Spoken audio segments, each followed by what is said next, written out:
বড় শক্তিশালী দেশগুলোর সঙ্গে সম্পর্কের ক্ষেত্রে গুরুত্ব পাবে জাতীয় স্বার্থ।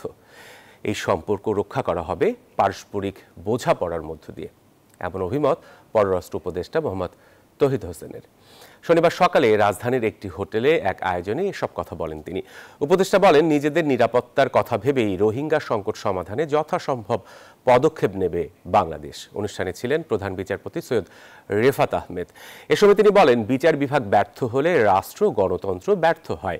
বিচার বিভাগের সংস্কার রাষ্ট্রের ন্যায় ও গণতন্ত্রকে টিকিয়ে রাখার সংগ্রাম বলেও মন্তব্য করেন প্রধান বিচারপতি।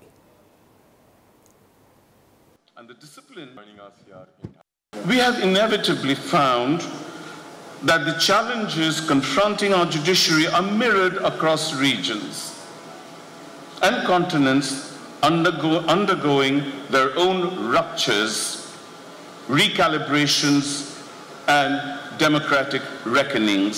Our decisions will be guided by national interest, sovereign equality, and mutual respect.